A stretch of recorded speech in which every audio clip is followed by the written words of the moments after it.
बोल जयकारा बोल मेरे श्री गुरु महाराज की जय। श्री अमर ज्योति दर्शन ग्रंथ आदर्श गुरु भक्ति कंटिन्यूड। सन 1968 में आपकी बहन के लड़के का विवाह था। उन्होंने श्री चरणों में विनय भिजवाई एवं आपको कलकत्ता विवाह में सम्मिलित होने का निमंत्रण दिया और आने के लिए विवश भी किया। सभी भाई बहन प्रेमी थे। आपको महात्मा योग प्रकाशानंद जी ने कहा कि हमारे साथ चलो, हर्ष ही क्या है। आपने उत्तर दिया, जब संसार से पीठ कर दी तो संबंध कैसे। अब तो श्री आनंदपुर के गुरमुख महात्मा ही सब संबंधी हैं। श्री 108 श्री चतुर्थ पातशाही जी ने आपको फरमाया कि आप इस काम को पूरा करके आ जाओ। श्री आज्ञा शिरोधार्य कर आप कलकत्ता चले गए।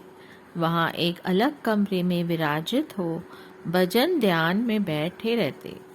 आपने सभी संबंधियों को दिन में एक बार मत्था टेकने की आज्ञा दी। आपने कहा कि यहाँ हमारा दिल नहीं लग रहा। आप कार्य संपन्न कर शीघ्र ही श्री आनंदपुर लौट आए। श्री 108 श्री चतुर्थ पातशाही जी महाराज जी ने श्री आनंदपुर दरबार की सुचारू व्यवस्था के लिए एक प्रबंधक सीमित समिति बनाई। उस समय महात्मा श्री सद्गुरु सेवानंद जी श्रीमान जी श्री आनंदपुर के प्रबंधक में काफी समय देते थे और सत्संग के सेवा कार्य से बाहर भी जाते थे।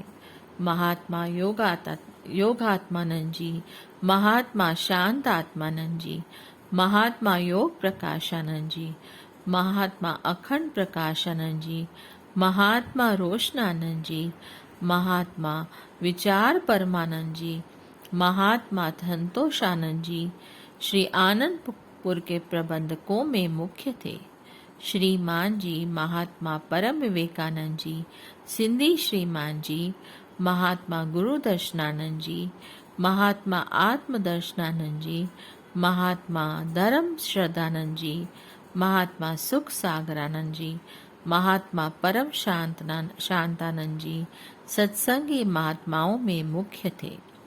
सब महात्मा जन पर्व पर श्री आनंदपुर में एकत्र होकर मीटिंग करते। श्रीमान जी के कमरे में समिति के विचार विमर्श करने के लिए एक ऊंचा थल्ला बना हुआ था। उस समय कमरे में थल्ले अर्थात ऊंची जगह बनाई जाती थी। आप उन सब को उस ऊंचे स्थान पर बैठते। आप उन सब को उस ऊंचे स्थान पर बैठते और स्वयं नीचे बैठ जाते। वे सब आपको देखते ही रह जाते। कभी कभी महात्मा योग प्रकाशन जी कह ही देते कि आप हमारे साथ क्यों नहीं बैठते। आप फरमाते कि आप सब महान हैं, हम सेवक हैं। सबके मुंह से निकलता कि इतनी विनम्रता से तो इंसान सब कुछ प्राप्त कर लेता है। वे क्या जाने कि आप पूर्ण नहीं हैं। आपने श्री सद्गुरु देव जी, श्री तीसरी पातशाही जी एवं श्री सद्गुरु जी श्री चतुर्थ पातशाही जी के समय में एक रस श्री आज्ञा पालन एवं सेवक धर्म के आदर्श को स्थापित कर दिया। आपकी महानता का ज्वलंत उदाहरण आप स्वयं थे। आंतरिक रहस्य। महापुरुषों के आंतरिक रहस्य केवल महापुरुष ही जानते हैं। वे अपने ध्येय पूरक तत्वदर्शी शिष्य को पहचानते हुए भी रूहानी जानशीन पर परमार्थकार का उद्घाटन करते हैं। आपकी रूहानी शक्ति की दात समर्पित करते हैं। सन 1968 में श्री सद्गुरुदेव महाराज जी श्री चतुर्थ पातशाही जी ने अपनी मौज से आप श्री पंचम पातशाही जी को श्री प्रयागधाम में बुलवाया उस समय यातायात के साधन सुगम न थे।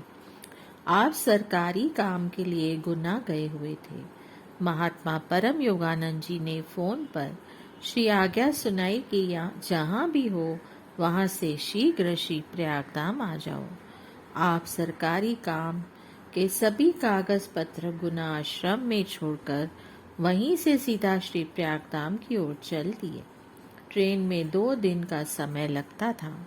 जो वस्त्र पहने थे उसी उनसे ही वहां पहुंच गए। अन्य वस्त्र लेने श्री आनंदपुर नहीं गए। श्री सतगुरुदेव महाराज जी श्री कार में विराजमान होकर बाहर से आए। आपको देखते ही प्रसन्न मुद्रा में फरमाया कि आ गए। पुनः महात्मा दर्शन लखानंद जी को बुलाकर कहा, आज हमें दूरदर्गाई कार्य को पूर्ण करना है। आज्ञाकारी, दृढ़ संकल्प एवं कर्तव्यनिष्ठ तथा श्री परमहंस दयाल जी के मिशन के पूर्णकर्ता आ गए हैं। आप दरवाजे पर खड़े रहना, कोई भी अंदर की ओर न आए, न कुछ सुनने पाए। आप भी किसी को यह रहस्य नहीं बताना, गुप्त रखना। समय आने पर सबको विदित हो जाएगा। महात्मा दर्शन लखानंद जी ने श्री आज्ञा से आपको श्री पंचम पातशाही जी को अंदर बुलाया। श्री सद्गुरुदेव महाराज जी ने के श्री चरणों में आपने दंडवत प्रणाम किया। श्री वचन हुए कि हमने आपको विशेष कार्य संपन्न करने के लिए यहाँ बुलाया है।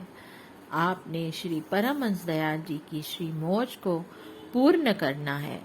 महापुरुष भी परंपरागत सीना बसीना रूहानी उत्तराधिकारी को आध्यात्मिक शक्ति समर्पित करते हैं। श्री सद्गुरुदेव महाराज जी श्री तृतीय पातशाही जी ने हमें आपके लिए वचन फरमाए थे। आपने परमार्थ का महान कार्य करना है। हमारी भी यही मौज एवं आज्ञा है कि आपको सब कुछ समर्पित कर स्वयं निश्चिंत हो जाएं। आपने श्री सद्गुरुदेव महाराज जी श्री चतुर्थ पातशाही जी के श्री चरणों में पुण्य दंडवत प्रणाम कर विनय की, प्रभु सेवक को सेवक रहकर ही सेवा का सौभाग्य देते रहें। आपकी छत्र छाया में जीवन व्यतीत हो। श्री वचन हुए कि अब आपको सारी सेवा सौंप रहे हैं, श्री आज्ञा से पूर्ण करो। पुण्य रूहानी रहस्यों को समझाते रहे। एक दिव्य प्रकाश आपके चारों ओर हुआ और आपके अंतर में समा गया। पुण्य फरमाया कि इस रहस्य को अभी बाहर प्रकट करने का उचित समय एवं परिस्थिति नहीं है, इसे गुप्त ही रखना। श्री सद्गुरुदेव महाराज जी श्री चतुर्थ पातशाही जी निरंतर पारमार्थिक कार्य को उन्नति देते रहे। अप्रैल सन 1970 में आप श्री आनंदपुर में विराजमान थे। सेवकों को आपकी सेहत सुकोमल प्रतीत हुई। सेवकों ने डॉक्टर को बुलाने के लिए श्री चरणों में विनय की। श्री वचन हुए कि हमारी सेहत डॉक्टरों की दवाइयों से कदापि ठीक नहीं हो सकती। यह सब श्री परमहंस दयाल जी के हाथ में है। उन्हीं का आधिपत्य है। वे जो चाहेंगे करेंगे। आपका संकेत निजाम जाने की मौज में था, परंतु अल्प बुद्धि क्या जाने। श्री सद्गुरुदेव महाराज जी 2 मई सन 1970 को श्री प्रयागधाम पहुंचे। 12 मई सन 1970 को दोपहर के समय सेवादारों को आपने श्री वचन फरमाए, हमारा तो विचार है कि अब महात्मा दर्शन पूर्णानंद जी को सब काम समझा दे। श्री आनंदपुर में कई कामों का उत्तरदायित्व तो इन्हें पहले से ही सौंप दिया गया है। यहाँ श्री प्रयागधाम में भी सब काम अर्थात श्री मंदिर, सरोवर, उर्ली शहर का मकान और निजधाम, येवला का स्थान आदि आदि, इन सब स्थानों की कार्य पूर्ति में वे स्वयं करेंगे। इतना फरमाकर श्री सद्गुरु दीन दयाल जी मौन हो गए।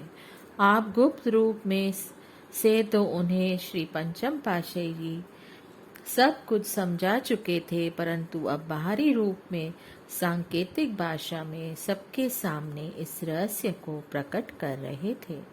20 मई सन 1970 बुधवार के दिन श्री सद्गुरुदेव महाराज जी श्री चतुर्थ पातशाही जी ने निजी मौज से महात्मा परम योगानंद जी को समीप बुलाकर कहा कि महात्मा दर्शन लखानंद जी को बुलाओ। जब वे दोनों महात्मा जन श्री चरणों में उपस्थित हुए तो आपने फरमाया, हम आप दोनों को एक गुप्त रहस्य की बात कहते हैं। आप दोनों को विदित हो कि हमारे बाद हमारे जानशीन उत्तराधिकारी महात्मा श्री दर्शन पूरन आनंद जी होंगे, परंतु हमारी यह आज्ञा है कि अभी किसी को इस रहस्य के विषय में न बताना। समय आने पर महात्मा सतगुरु सेवानंद जी को सब वचन बता देना। वे हमारे अरशाद वचन जब किसी को बताने के लिए कहें तो उस समय तुम सबको सुना सकते हो, परंतु उससे पहले किसी से भी बात नहीं करना। इस प्रकार आप अपनी श्री मौज अनुसार श्री सद्गुरुदेव महाराज जी श्री चतुर्थ पातशाही जी 30 मई सन 1970 में निज स्वरूप में लीन हो गए। 1 जून सन 1970 को श्री आनंदपुर में महासमाधि में विराजमान हुए। मर्यादानुसार 2 जून सन 1970 को उनकी पुण्य स्मृति में भंडारा किया गया। श्री 108 श्री सद्गुरुदेव महाराज जी श्री चतुर्थ पातशाही जी के मुख से 20 मई सन 1970 को फरमाए गए वचनानुसार 4 जून को प्रातः 8 बजे श्री आनंदपुर के सत्संग भवन में सब संगत को एकत्र कर यह श्री आज्ञा सुनाई गई कि श्री 108 श्री सद्गुरुदेव महाराज जी श्री चतुर्थ पातशाही जी यह श्री आज्ञा दी हुई है कि हमारे रूहानी जानशीन महात्मा श्री दर्शन पूरन आनंद जी होंगे। महात्मा जन भाइयां एवं सर्व संगत ने श्री आज्ञा शिरोधार्य कर श्री स्वामी जी श्री पंचम पातशाही जी के श्री चरणों में दंडवत वंदना की। श्री सतगुरु दाता दयाल जी श्री पंचम पातशाही जी ने ये प्रवचन फरमाए। हमारे लिए जो श्री सद्गुरुदेव महाराज जी ने श्री दरबार की सेवा करने की श्री आज्ञा प्रदान की है, हम उसका पालन करेंगे व आप सब गुरुमुखों को भी श्री सद्गुरु दीन दयाल जी की श्री आज्ञा का पालन करना होगा। विधि पूर्वक रूहानी जानशीनी देने का दिन दिनांक 10 जून सन 1970 शुभ दिन बुधवार निश्चित किया गया। बोलिए जयकारा, बोल मेरे श्री गुरु महाराज की जय। जय सच्चिदानंद।